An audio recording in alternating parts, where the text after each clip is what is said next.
podcast, and we are your hosts, Ed Oliver and my guy Dialante Daniels. Today we got an action-packed show today. Bradley Beal announced to be out for the season with a wrist injury. We definitely have to react to the Domantas Sabonis trade and what that means for the Washington Wizards moving forward, what it means for the young guys coming up, and also we'll talk about Montrezl Harrell, guys that potentially could be on the block before the trade deadline on Thursday. Spencer Dinwiddie, Thomas Bryant, what it could mean for those guys, what it could mean for Denny, Avdia, and Rui. Could they get more playing time since Bradley Beal will not be playing the rest of the season? In which direction we want to see the Wizards go. So we got a lot to talk about. Let's get to it.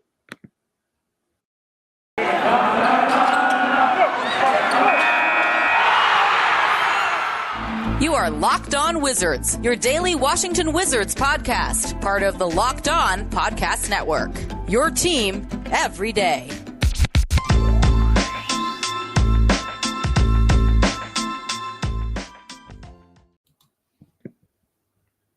Welcome to this Locked On Wizards podcast. I want to thank you guys for making Locked On Wizards your first listen every day. We are free and available wherever you get podcasts. Today's episode is brought to you by PrizePicks. Check out prizepicks.com and use promo code NBA or go to your app store and download the app today. PrizePicks is daily fantasy made easy. So, D, what was your reaction to the news that Bradley Beal is going to be out for the season with a wrist injury? When the Sabonis trade news happened, I had tweeted out before the Bradley Beal news came about. I said they just need to go ahead and shut Brad down and, tank season.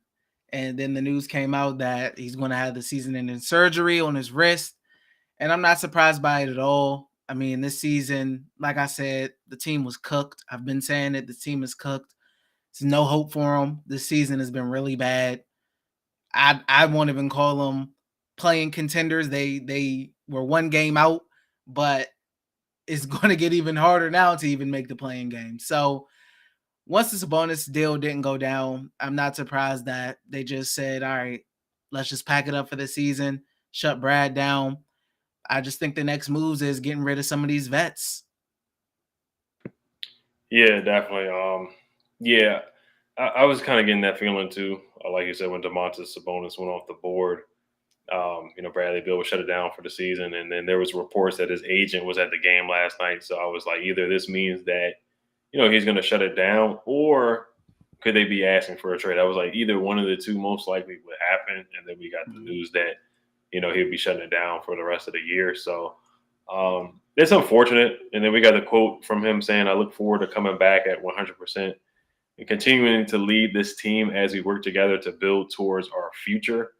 So it kind of indicates that he is, that quote could, saying that he's leaning towards coming back. Mm-hmm. We all know the contract implications if he does come back, and we know the reports that Tommy Shepard and Ted, they want to build around him. They don't want to trade him, which could be an interesting decision right there. So it's unfortunate news, but it could mean a lot for the young guys and seeing their development. So, and what were your thoughts on the Domantas Sabonis trade to the Kings and then what they got?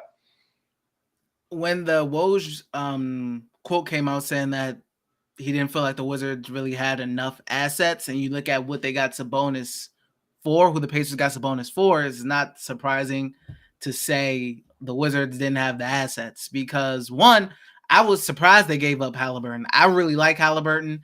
A lot of people were surprised. I think guys were saying even some execs around the league were even surprised that the Kings gave him up because Halliburton is a really good young player. He's really good. And Buddy Hield along with that. And even if the Wizards threw in Rui, you got Rui and Denny, is Rui and Denny versus Buddy Hield and Tyrese Halliburton. 99.9% of people are probably going to go with Halliburton and Buddy Hield. So you saw what you had to give up, and Kings fans are upset. Like, they're mad that they gave up Tyrese Halliburton because, like I said, I think he's really good. I liked him when he was coming out. So I'm not surprised, though, that the Wizards ended up not getting him and not having enough assets to obtain him.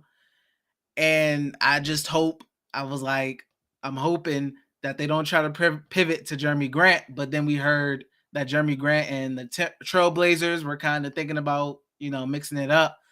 So I hope the Wizards are out of the Grant running. Nah, Sabonis is out, so I'm out on all the trade. Grant too. Yeah, I'm with you too. I mean, they traded Domantas Sabonis, Jeremy Lamb to Sacramento for Tyrese Halliburton, Buddy Hield, and Tristan Thompson. So yeah, it was surprising. I mean, Tyrese Halliburton is a good young player. He was available, when we drafted our guy. He would have been nice. But yeah, once again, Sabonis being off the board, it just kind of meant like, hey, we whiffed. Jeremy Grant, he would be a nice, but he's just not a needle mover like at all. He's not a needle mover. He wouldn't make this team like a play-in or playoff team, to be honest. So yeah, once that domino came off the board, it was kind of like, yeah, where are we going? So I'm intrigued to see, the young guys moving forward. I hope this does mean that the young guys get more of an opportunity. I hope Denny can get more of an opportunity. Rui can get more of an opportunity to play. Same thing with Kispert too.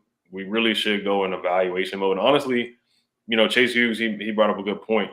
If we do end up losing a lot of games, like kind of like the Raptors, they ended up losing a lot of games and they got better draft status in the lottery. So, hey, if we get a top 5 pick or, better than the 9th pick, because we keep getting the 9th pick over and over. So let's say we get the 5th or 4th pick, you can get like a Jaden Ivey, the guy from Duke, Paolo Banchero.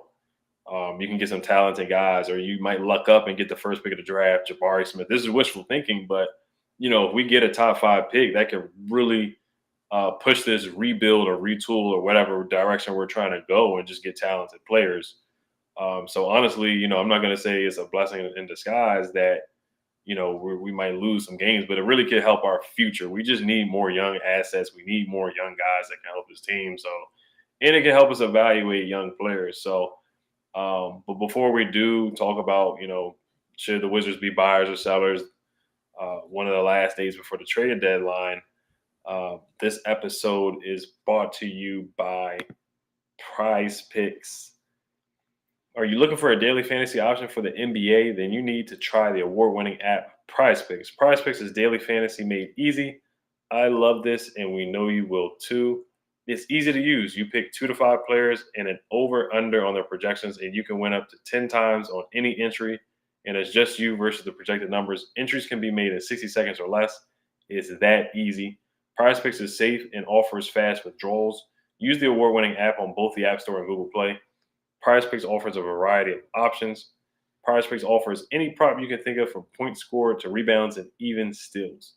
Prize Picks allows mixed sports entries, so you can enter those picks. Users can take the over on player 1 combined with the under on Kyle Kuzma in the same entry. And then Prize Picks doesn't just offer NBA. They have options on college basketball, college football, NFL, MLB, soccer, MMA, and more. For a limited time, Prize Picks has an exclusive no-brainer of an offer for all our users. Users get $50 for free if a player in your first Prize Picks entry scores a single point, but you must use code NBA. That's right. This is an exclusive offer available to Locked On fans. Sign up today and use the code NBA. $50 for free if a player in your first Prize Picks entry scores a single point. Have any questions about Prize Picks? Email Jordan Gold at jordan@prizepicks.com. Also, make sure you guys check out the Locked On NBA podcast on the NBA trade deadline is Thursday, February 10th at 3 p.m. And the Locked On NBA podcast will be covering it live from 2 to 4 p.m. Join Kim Becker, John Corrales, and Locked On Fantasy Basketball host Josh Lloyd to get analysis of every blockbuster move. Subscribe to Locked On NBA and YouTube and turn on your notifications on so you know when they go live. All right, D. So how are your feelings? Has anything changed? Do you think the Wizards will be buyers or sellers, or what do you think? Do you think the Wizards should be buyers or sellers at the deadline? And who do you see most likely being moved? Do you see Trez being moved, Spencer being moved, Bertans, Thomas Bryant? Which guys do you see being moved out of the veterans? I see Trez being moved. Definitely. If I had to pick anybody, I think Trez would be the first guy and most likely guy to be moved at the deadline. I think the Wizards are in sell mode. Bradley Beal being out indefinitely. That's your star player. He's out. You shut him down, so you shut the season down practically. The Wizards are going to be sellers. I don't think they're going to be buyers anymore. I think they're out of the Jeremy Grant running as well. I mean, maybe they aren't. I don't know. I'm not saying this with info, inside info. But logically, it will be smart to be sellers and move Trez, even look to move KCP. I know moving Dinwiddie and Bertans will be a little tough, but you can still search, Howell Neto, possibly, try to recoup some second round picks or something. Definitely, yeah. I don't see us getting any first round picks back for Spencer. I don't see us getting any first round picks back for Trez, KCP, Neto, Aaron Holiday, especially Bertans. Bertans, you're gonna have to attach a first round pick probably to get rid of him, or attach a couple of picks to get rid of that contract. So it's tough. I mean, honestly, I'm not gonna be surprised if it's a dud of a trade deadline and they're not able to move anybody unless they just, really, really just want to get second round picks. We don't even have second round picks for the next couple of years, to be honest. So second round picks are very valuable. You never want to sleep on second round picks. You look at a guy like Ayo Dosunmu for the Bulls. He's doing really well for them this year. So you never want to sleep on second round picks. So I would take second round picks for a couple of these guys just to move. And you still want to consolidate so Rui can get his minutes. Denny can get his minutes. I think this is a golden opportunity for guys, for some of these young guys to step in and play well without Bradley Beal being there and some other guys not being there if they can consolidate. Dinwiddie is going to be hard to move as well. So I'm prepared for a dud of a trade deadline. Nobody being moved, but the Wizards, they need to be sellers as much as you can. Tommy Shelby, he needs to get on the phone as much as possible. See if he can move Dinwiddie where he can get. KCP, I wouldn't be surprised if you want to try and move him too. You see other teams making moves as well. You look at the Blazers, they made some moves. The Pelicans made some moves. Pacers already made moves. Teams are already making moves already. So, it's time to get on the phone and see. You showcase guys enough.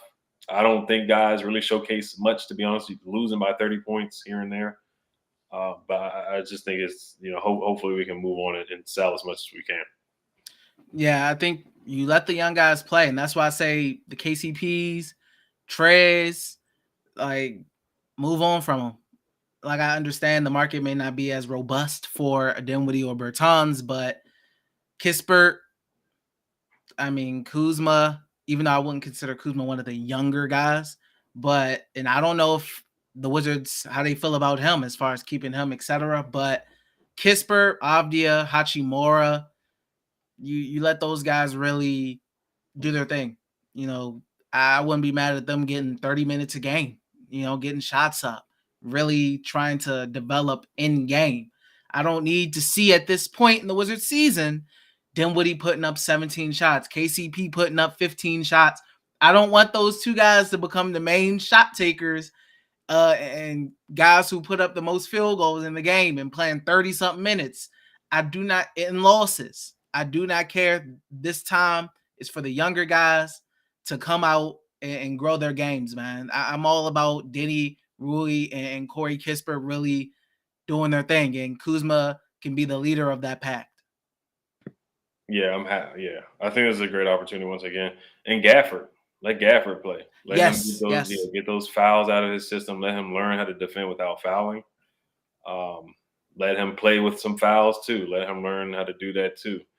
Then get stronger, because the only way he's going to get stronger is by playing and getting that playing strength, going up against other bigs that are bigger than him, guarding the Jokic's of the world, and Embiid's and Yusuf Nurkic, Sabonis. This could be a valuable time. Denny, let him make mistakes. You look at the Heat game; they took away his left hand, and it was a rough night for him. He wasn't able to score much.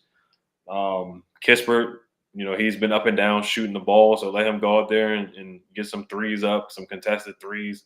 Let him learn. Rui's only played 10 games so far, so he's really behind the 8 ball because he missed basically half the season. So we really haven't really been able to see him make that third-year leap. It still looks like he's getting into playing shape sometimes, but the Heat game, he looked pretty solid. Kispert looks like he's starting to get better along the way. And, as far as the other guys, the veterans, we've seen enough. Dinwiddie, I've seen enough grenades at the end where he's passing at the last second. So I've seen enough, and I think it's time to let these Denny. He needs to play to get better. Him playing 20, 25 minutes a game, he's just not going to get better that way. So I would love to see some of these young guys play. But before we wrap it up, we do want to talk about a little bit more Bradley Beal's future. You know, what we think will happen. Of course, these young guys moving forward. Before we do get to that, we're going to get to a quick word from our sponsor. Yes, we are.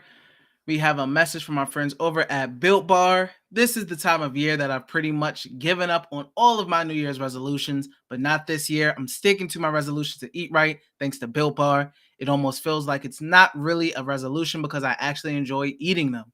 Have you tried the puffs? If you haven't yet, you're missing out on one of Built Bar's best tasting bars.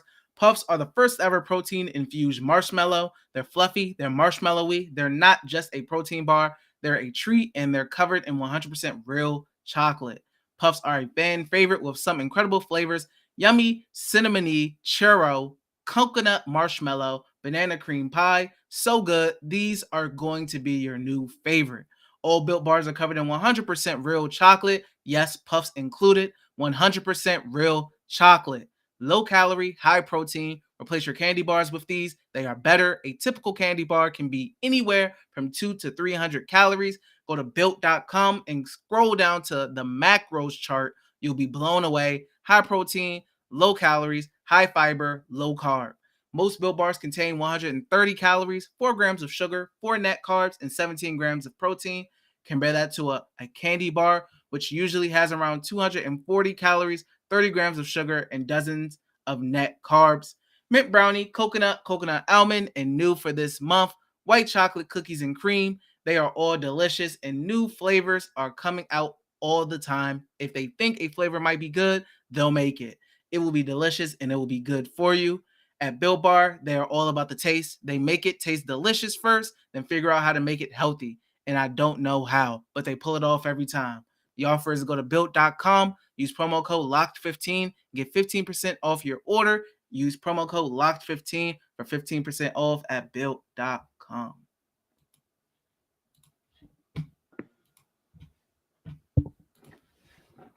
Yes, sir. So, how do you feel the injury affects Bradley Beal's future? Do you think it changes anything? Do you think, and this is a tough question because we just don't know if he's going to come back or not. But how do you feel like this changes Bradley Beal's future with, or do you think it changes his future at all after this wrist injury? I mean, the rest of it's not like, as far as him as a player, he'll be fine. You know, recovery is not like an ACL or anything like that. So him as a player, he'll be fine. Or his future coming back. Yeah, as far as his future coming back with the Wizards, I don't know, man. Like, I honestly, me personally, I think he resigns because like that money is tough to pass up. You can talk about winning all you want, but you talk about 200 plus $million over 5 years. That's a lot of money to say, I'll lose like 70 mil of that going to a contending team. So, I mean, Brad, if he really has that Dame Lillard, I'm not running from the grind mindset, I don't think it changes anything. I think they look at it like, all right, let's try to get a lower draft pick, get an impact young player, or use that low pick to try to move it and get somebody else. I'm not sure, but it's possible that, he can also just move on. And I think that would be a really bad look for the Wizards because that means you passed up on trading him when his value was at like the peak of his value, and his value is still high. Like, there's a lot of teams that's going to want Bradley Beal. This was a down year for him, but that does not scrape and scrap everything he's done so far to this point. Those 2 30-point seasons. But I definitely think it could change things, but I personally think that money is hard to pass up on that. Yeah, it really is. And now he could sign with us, and then potentially we could trade him, or he could opt in and we could trade him to a contender if he doesn't want to be here. Or we could sign him, and this is just really looking into the future. We could sign him, and he could kind of like pull like an Anthony Davis or like a James Harden. Like if it doesn't work out after that first year, he could get paid. He would get his 5-year, $242 million deal. Then if it doesn't work out after a year, doesn't want to be here, then we could trade him to a contender. Something could happen like that. But I still think it doesn't change much in his opinion, or coming from his perspective, he still probably will. He doesn't want to turn that down, that 5-year, $242 million deal. So I still kind of think it's trending towards him coming back. So as far as the Wizards, they're just in a tough position where, like you said, if he does leave for nothing and we don't get any assets, then it's going to look really bad on this whole front office. It's going to look bad on Ted, Tommy, just the whole front office. Yeah, that's ridiculous. Right. Yeah. And, I talked about, everybody needs to be evaluated from top to bottom. I don't think it's one person's fault. How this season has gone wrong. First we were 10-3 and now it's just bad. I think Wes, he hasn't coached the best in some of his games when the rotations have been bad. Tommy Shepard, I talked about him yesterday, not being as good, not just kind of being similar to the last regime was here. It's not all his fault. But yeah, I don't see it changing much. I think he's going to want to come back. But time will tell and we'll see. But once again, I am happy that the young guys get to play and we could really use this opportunity. And you brought up trading that pick.